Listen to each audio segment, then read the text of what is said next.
Hey, it's Justin Harvey. Thanks for tuning into the Anesthesia and Pain Management Success podcast. With APM Success, we take a close look at important topics pertaining to business, practice management, personal finance, and careers for anesthesiologists and pain management physicians.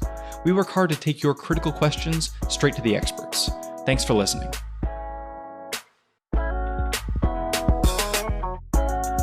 Hello, and welcome to episode 150 of APM Success. Very pleased to be joined today by my friend, the CPA, Evgeni Ivanov, another one of my physician finance perioperative tax experts. We talked to Jim Giese last week about considerations for buying into a surgery center or a business partnership. Today, we're going to talk about a question that I run into a lot, and Evgeni, I know, has seen this a lot as well. And it is, if I have side income or if I have primary income that is self-employment income, what is the role of either an LLC or a PLLC versus doing an S election and filing as an S-Corp? So Evgeni is going to help us tackle that today. Evgeni, welcome. Thank you, Justin. Thanks for having me. It's always a pleasure to be on your podcast.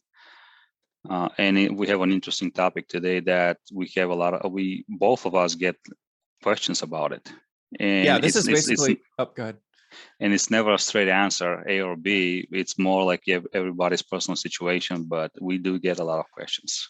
Yeah, so we're going to discuss conceptually some of the important things to think about here. Obviously, nothing that follows is or should be construed as tax advice. Always make any important, life-alteringly, consequential tax decisions in conjunction with a qualified CPA who knows your circumstances. But Evgeni is going to help us walk through some of the things to think about. Is this something you've dealt with recently, Evgeni? I don't know how recently, but it happens on a continuous basis. People will come with self-employment income and will start asking, "Hey, do I need an S-Corp? Do I need an LLC? Or how do I keep doing business?" And I remember I had a client a few years ago, and he had a Schedule C, and his net income, I would say, well, let's put it that way, was less than 100,000. And he comes to me with the question, "Hey, do I need an S-Corp for my business?" And that's how we started it. So I took his numbers and I on a spreadsheet, and I calculated, his additional costs, everything else, if it's worth it, if it's not worth it, gave him my recommendation. And he comes back to me and he said, "Well, I think I want to do an S-Corp because my buddies, that's what he's telling me." Now, I always tell people it's okay to do your own research, question, your CPA, but if you already made up your mind that you want to do it, it's your decision. And just tell me that. Don't just ask me to do all the calculations and then tell me at the end that I did it in vain. Yeah. So that's the story that I can say. If you made up your mind, just tell your CPA, "Let's do this. I've decided," and that's it. And so embedded in this question is, at what level of income does it make sense to consider an S election? Because what happens, at baseline, if you're a busy physician, maybe you're W-2 primarily, you're employed. Well, yeah, let's just use this example. You're an employed doctor. You're making $400,000 a year. Your W-2 and running your pay through payroll is going to withhold all appropriate taxes. Now, if this physician starts doing some consulting, some medical legal, some doing other work on the side, that creates self-employment income, 1099 income, or other just what we would call a sole proprietorship, which means you're just out there making money and you're responsible for your own bookkeeping, essentially, but there's no infrastructure around it. It doesn't always make sense to open an LLC and do an S election on that LLC or PLLC at the beginning, because there's costs associated with this LLC. So Evgeni, maybe take the example you just gave about somebody who's making 100 grand and explain the thought process for assessing the costs associated with doing what he was trying to do. Okay, so when you have some side income and you have a W-2, assessing the cost will be different if this was your main income stream. So when you have a W-2, as Justin said, most and we will ignore income taxes for this purpose because you pay those regardless if you have a Schedule C or a W-2. Now, most people know that when income taxes are not the only taxes that you pay. You have Social Security and Medicare. Social Security is capped and it changes each year. It's about $147,000 of your income, and you don't pay taxes on income above it. So a physician making, and that's the larger of the two taxes, Medicare and Social Security. An employed physician who makes $400,000 will not pay Social Security taxes on the side income. So you need to show I usually show the people the calculation, all the taxes, and then you need to put into consideration the cost if you do an S election of tax return preparation. Once you do an S election, you as an owner need to have a reasonable compensation from that S corporation. So that means you need to run payroll. There's costs associated with payroll. And only the income that's left after you deduct your payroll will not be subject to these payroll taxes, as we call them, or self-employment taxes. So when you run the numbers, and of course, you're not going to know the exact cost of tax returns or payroll, but you have some estimates, and then you compare the taxes that you pay on 100,000 if you just report it on your Schedule C. Chances are it's not going to make sense with 100,000, or at least for sure under 100,000. Now, once you start reaching 150 to 100,000, maybe, and you need to look into that at that point. And it's probably different in everybody's situation, but there's no one answer. But there's a cost that you need to think of before you just do the S election. Yeah, at a high level, you're adding complexity. If you've got this 100,000 of side income, Evgeni pointed out, on the first $147,000 of your income. So if you're employed, you make 400 grand, you make more than the Social Security wage base with your employed role. So you're paying as much Social Security tax as the government requires from you with your employed position. So if this 100 grand is happening on the side, additional self-employment consulting income, you've already fully paid the Social Security bill. So there's no extra taxes for Social Security, that 6.2% that you're going to need to pay there. However, the Medicare piece is where the savings is. Now, again, the embedded question is the cost of payroll, which you can estimate back of the envelope, call it $500 a year to get like the cheapest reasonable option out there. And then having an extra tax return, which, for an S-Corp is $2 to $3 grand starting, depending on complexity and what all is going on. That's what you can expect for added cost and a little bit of complexity. So again, the big picture question here is, does it make sense to incur an extra $2,500 to $3,500 of cost in order to give yourself more tax flexibility to potentially save on taxes? Now, Evgeni, can you describe, where does the savings come in? Why would somebody potentially want to do this? Where is the benefit? Well, the benefit is the first one is if you make a lot of money on the side. It doesn't happen often, but it does happen. And because the more money you make, the more taxes you'll pay. It gives you the other benefit. It kind of gives you a separate structure, maybe mentally. Hey, I have this separate thing, separate company with separate records, and it's easy to keep track of. I mean, you can do that with a Schedule C, but it's not as easy, especially at the beginning. And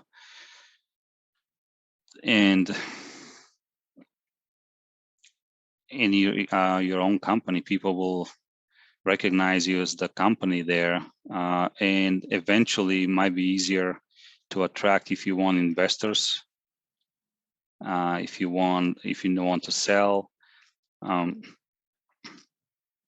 But usually people want to do an S election. The main thought that comes to mind is tax savings. And so describe the two types of income that you can then sort of, there's this, and imagine this slider. On the one hand is profits distributions. On the other hand is salary. And the owner of the S-Corp, in conjunction with the qualified CPA, essentially gets to decide where that slider is, how much salary versus profits. Can you kind of describe that thought process? Yes. So when you have a Schedule C, it's considered self-employment income, and you pay you pay Social Security and Medicare taxes, but you don't have any payroll costs or anything with that. And when you have an S corporation, if you don't pay yourself a salary, none of that income is subject to these taxes. And as we said, if you have a W-2 on the side, you can almost exclude, most physicians can exclude the Social Security piece of it. And you start calculating the Medicare taxes.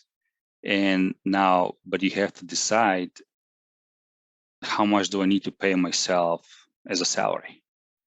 Now, what the government says, they don't give you a number.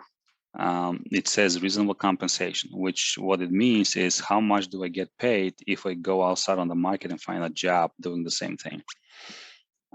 Now, that said, if you're just starting, you have $100,000 of net income, and if you get a job doing the same thing pays you $300,000, it doesn't make sense for you to give yourself $300,000 salary. That means you're creating a $200,000 loss, and you will need loans to pay yourself a salary.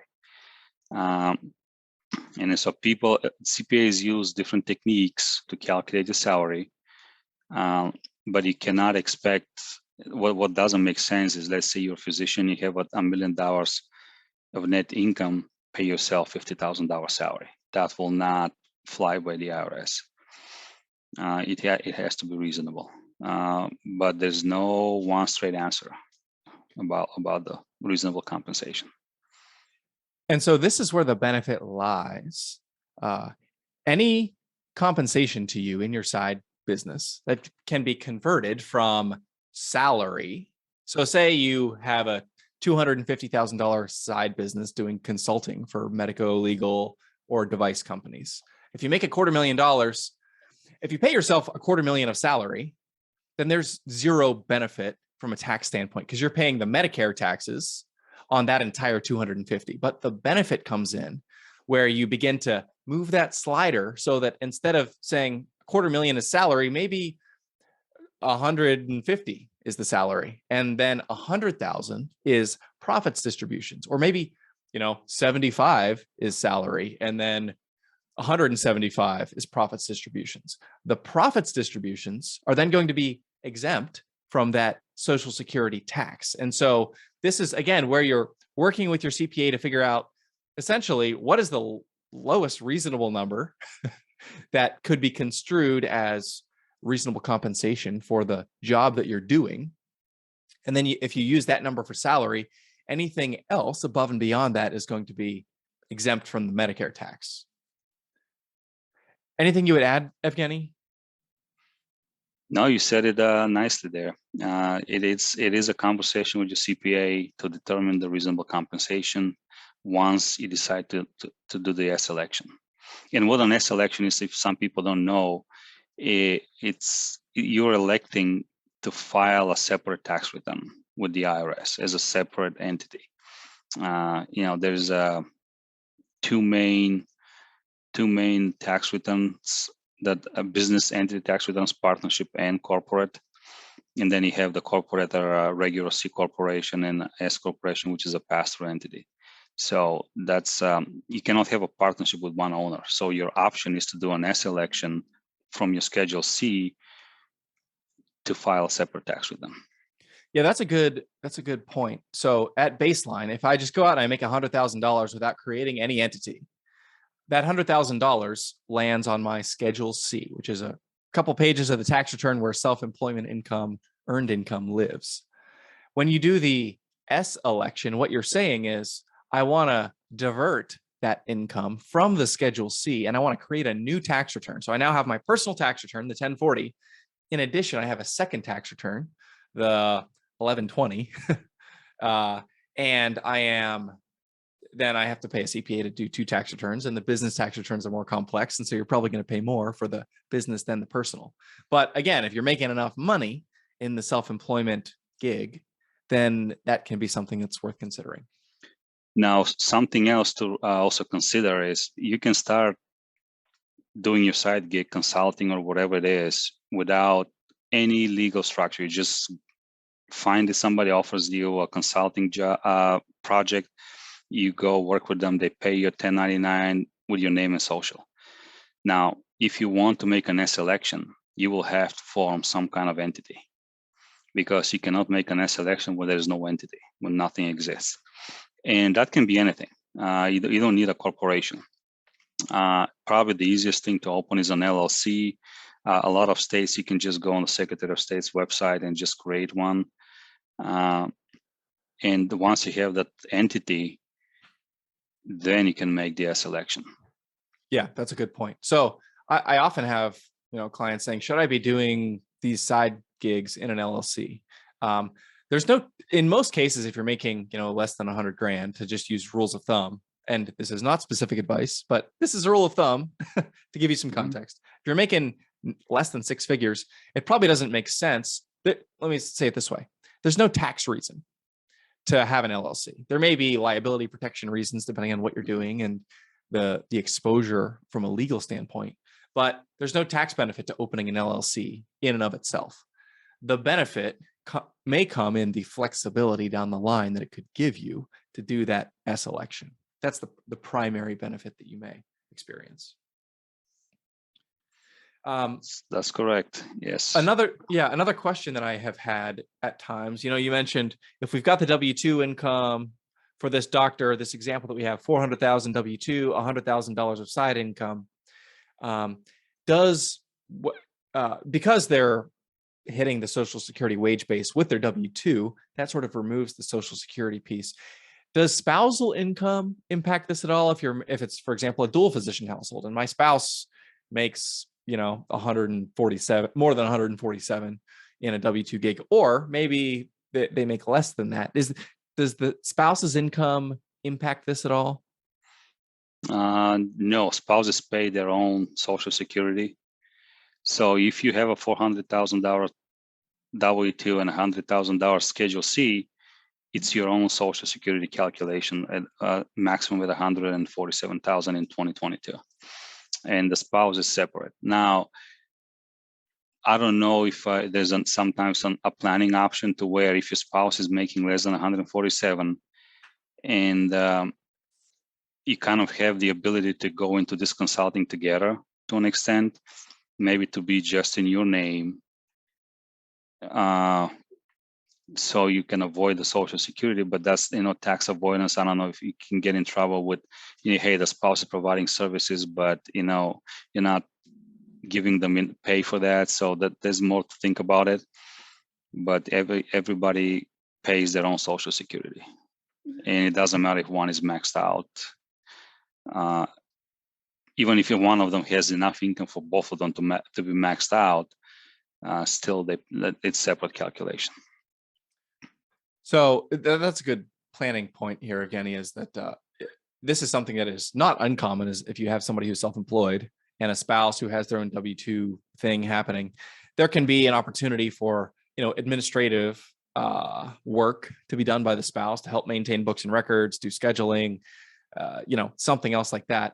And that can allow the spouse to then earn some income, which the biggest benefit of that I'm aware of is then they can contribute to another self-employment retirement plan if they have self-employment income from that entity above and beyond, whatever their W-2 offers them if they have a 403B or a 401k through their primary employer. So that's another thing to think about. If you're married out there, you have some self-employment income, is there an opportunity to integrate your spouse or even your kids in some circumstances?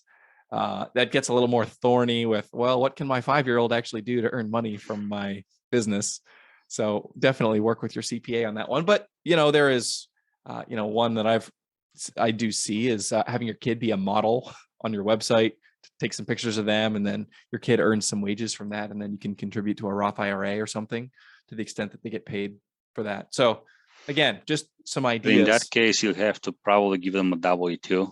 Yeah, right. So almost your kids are your employees. And I've seen it happen, especially with teenagers, like older kids. So, Evgeni, are there any other questions or angles we should be considering as we're thinking about doing an S election? let me think about this. I'm sure there is. There's a lot. Sometimes unique questions come up that you need. Do not just make a decision. Consult, talk to somebody. Yeah. Even if it's your buddy, talk to somebody. Go look it up. If you don't want to use a CPA or pay for this, hey, there's so much information out there, but it's almost like there's too much information. You need to be careful. And a professional advice is always more valid and than anything that's out there. Yeah, you think working with a CPA is expensive? Try making a mistake on your tax return. I think everyone listening to this podcast should be working with hired help. Absolutely, that will surprise no one. I'm sure. That's right. That's right, and that's why there's so many CPAs out there willing to help, and that's why we go through all these trainings and the exam, and so we can put those 3 letters behind our names and help people. Yeah. So for anybody who's thinking, oh man, I haven't done an S-Corp analysis for my side income, I wish I had somebody out there to help me. Go to apmsuccess.com/150. I'll have Evgeni's contact information there. If you have any questions, you can reach out to him and consider having him, help you put a finer point on at what point does it make sense for you to flip over from just doing a pass through with your LLC or a sole prop where everything flows through to your Schedule C, over to potentially doing a business tax return, running payroll, and having more flexibility in your tax strategy. So, Evgeni, thank you very much for joining us today on APM Success. Yeah, thank you for having me, and everybody have a great day. If you liked what you heard this week, head on over to apmsuccess.com, where you can find more content and free resources to help you build a successful career in anesthesia and pain management. If you wanted to leave a review in iTunes, I'd also really appreciate it. Thanks for using some of your valuable time to join me today on APM Success.